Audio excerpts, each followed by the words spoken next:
Hello everyone, welcome back to our channel. कैसे हैं आप सब? होपफुली सब अच्छे होंगे। आप लोगों की पढ़ाई बहुत ही अच्छी चल रही होगी। तो लीजिए एक और नई वीडियो लेकर हम आपके सामने आ गए हैं। जैसे कि हम लोग sources of business finance chapter कर रहे थे, इसके 3 पार्ट ऑलरेडी डल चुके हैं। अब तक ना देखे हो तो डिस्क्रिप्शन बॉक्स में लिंक डाल दिया जाएगा, वहाँ से चेकआउट कर लेना। आज हम इसी चैप्टर को कंटिन्यू करेंगे। कंटिन्यू करने से पहले आप लोगों से एक छोटी सी रिक्वेस्ट है कि अगर अब तक चैनल को सब्सक्राइब नहीं किया है तो चैनल को सब्सक्राइब कर लेना, साथ ही साथ बेल आइकन ऑन कर लेना, जिससे कि हम लोग कोई भी वीडियो डालते हैं तो आप तक नोटिफिकेशन पहुंच जाएगी। और अपने दोस्तों के साथ भी इस वीडियो को ज़्यादा से ज़्यादा शेयर करना, और वीडियो पसंद आए तो वीडियो को लाइक भी ज़रूर कर देना, जिससे कि हम लोगों को मोटिवेशन मिल जाती है आप लोगों के लिए और वीडियोस लाने की। तो आइए अपना आज का सेशन स्टार्ट करते हैं। Let's get started. हम लोग बिजनेस फाइनेंस के सोर्सेज के बारे में पढ़ रहे थे। बहुत सारे सोर्सेज हम लोग ऑलरेडी कवर कर चुके हैं, कुछ सोर्सेज आप लोगों के रह रहे हैं, तो आज उसे करते हैं। तो स्टार्टिंग करते हैं लीज फाइनेंसिंग से। लीज फाइनेंसिंग क्या होता है? जब एक पार्टी अपने एसेट्स को यूज करने का राइट दूसरी पार्टी को देती है और बदले में पीरियोडिक पेमेंट लेती है, तो उसे हम क्या बोलते हैं? लीज फाइनेंसिंग बोलते हैं।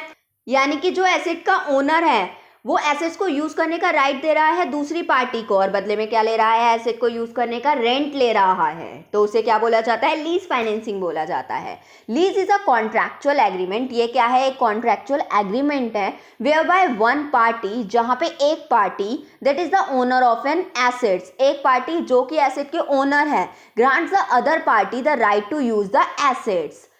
जो एसेट्स के ओनर हैं वो दूसरी पार्टी को राइट दे रहे हैं एसेट्स को यूज करने का, in return for a periodic payment, और बदले में क्या ले रहे हैं? पीरियोडिक पेमेंट ले रहे हैं। The owner of the assets is called lessor. जो एसेट का ओनर है उसे क्या बोला जाता है? लेसर बोला जाता है। और जो एसेट को यूज कर रहा है उसे क्या बोला जाता है? लेसी बोला जाता है। और कुछ फिक्स पीरियोडिक अमाउंट दिया जाता है, उसे क्या बोलते हैं? हम लीज रेंटल बोलते हैं।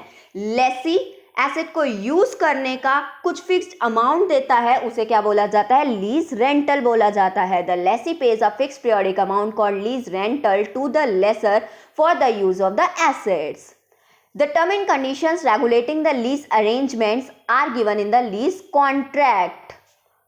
लीज अरेंजमेंट को रेगुलेट करने की जो भी टर्म्स एंड कंडीशन होती हैं वो कहाँ गिवन होती है? वो लीज कॉन्ट्रैक्ट में गिवन होती है। उसी टर्म एंड कंडीशन के अकॉर्डिंग लीज फाइनेंसिंग होती है।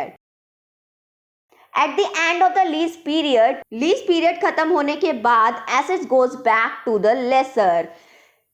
एसेट्स वापसी लेसर के पास चली जाती है, यानी कि किसके पास? ओनर के पास चली जाती है। ओनर लेसर होता है ना, तो लेसर के पास वापसी चली जाती है। जब लीज पीरियड खत्म तो जो एसेट है वो कहाँ चली जाती है? वापसी लेसर के पास चली जाती है।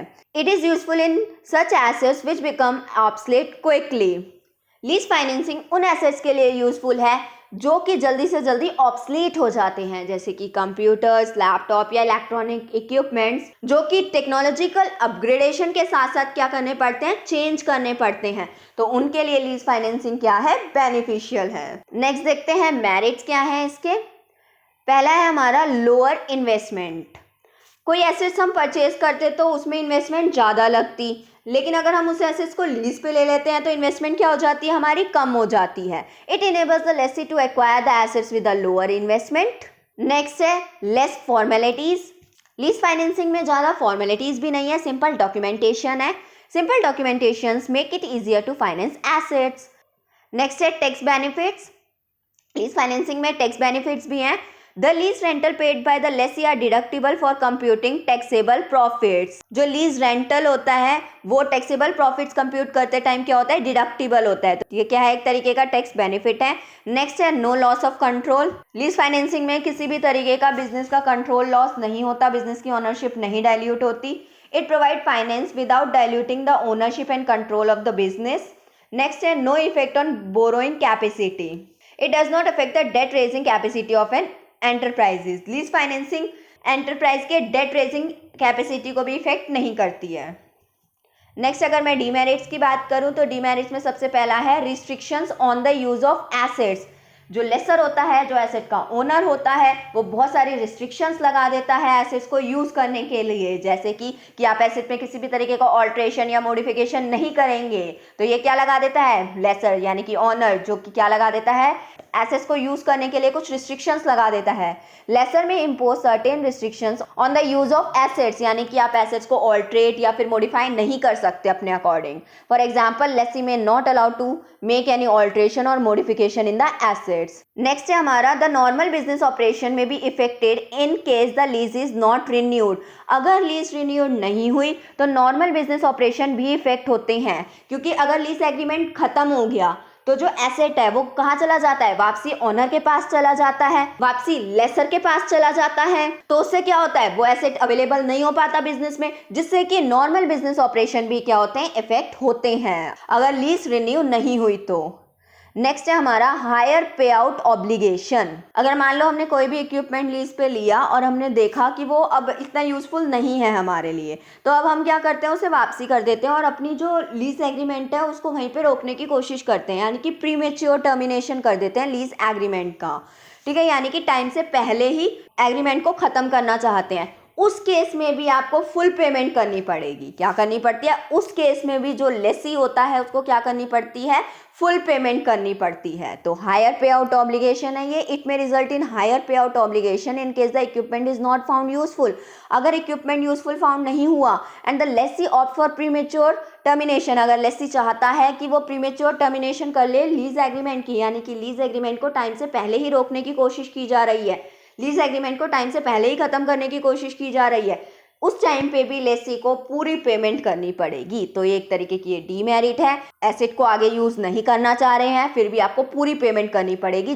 जब तक का पीरियड है तब तक की पूरी पेमेंट करनी पड़ेगी। नेक्स्ट बात करते हैं कॉमर्शियल पेपर की। कॉमर्शियल पेपर क्या होता है? कॉमर्शियल पेपर आप लोग फाइनेंशियल मार्केट चैप्टर में पढ़ेंगे अपने 12th क्लास में। फाइनेंशियल मार्केट में 2 मार्केट होती है, money market and capital market. और जो कॉमर्शियल पेपर है वो मनी मार्केट का ही एक इंस्ट्रूमेंट है। कॉमर्शियल पेपर में क्या होता है, मेच्योरिटी इसकी 1 साल की होती है। कॉमर्शियल पेपर सिर्फ और सिर्फ 1 साल के लिए इशू करे जाते हैं, उसके बाद ये रिडीम हो जाते हैं। मेच्योरिटी इसकी सिर्फ और सिर्फ 1 साल की होती है कॉमर्शियल पेपर की। ठीक है, और बाकी अपना ये चैप्टर बहुत अच्छे से करना, क्योंकि 12th के लिए ये चैप्टर क्या आपका एक तरीके का बेस है। ठीक है, तो कॉमर्शियल पेपर क्या होते हैं, शॉर्ट टर्म फाइनेंसिंग देते हैं, क्योंकि इसकी जो मेच्योरिटी है वो सिर्फ और सिर्फ कितने साल के लिए होती है, 1 साल के लिए होती है। ठीक है, commercial paper is an unsecured promissory note. ये क्या है, अनसिक्योर्ड प्रॉमिसरी नोट है। अनसिक्योर्ड का मतलब है कि एसेट पे किसी तरीके का चार्ज नहीं होता। ये अनसिक्योर्ड प्रॉमिसरी नोट है issued by a firm to raise funds for a short period, जो कि फर्म इशू करती है फंड्स रेज करने के लिए शॉर्ट पीरियड के लिए। ये 90 डेज से 364 डेज तक वेरी करते हैं। ये सिर्फ और सिर्फ जो इशू होते हैं वो 90 डेज टू 364 डेज के लिए होते हैं। As it is an unsecured instrument, ये अनसिक्योर्ड इंस्ट्रूमेंट है, किसी तरीके का चार्ज एसेट्स पे नहीं है। तो ये सिर्फ और सिर्फ कौन इशू कर सकता है, large and creditworthy companies ही कर सकती हैं। It is issued only by large and creditworthy companies. Next है commercial paper is regulated by RBI. Commercial paper को रेगुलेट कौन करता है, आरबीआई करता है, Reserve Bank of India. Next इसकी मेरिट्स देख लेते हैं। मेरिट्स क्या है, commercial paper is sold on an unsecured basis.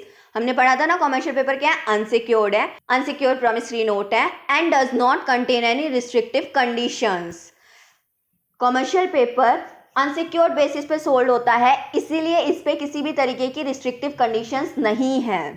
ठीक है, कॉमर्शियल पेपर पे किसी तरीके की रिस्ट्रिक्टिव कंडीशंस नहीं है, क्योंकि किसी भी तरीके का चार्ज एसेट्स पे नहीं होता है। तो ये एक तरीके की इसकी मेरिट्स हो गई। नेक्स्ट है हमारा as it is freely transferable instrument, it has high liquidity.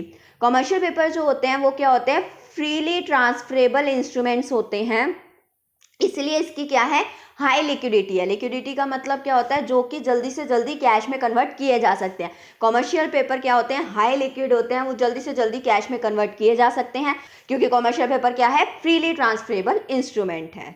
Next देखते हैं, नेक्स्ट क्या है, it provides more funds compare to other sources. Commercial paper ज़्यादा से ज़्यादा फंड्स प्रोवाइड करते हैं।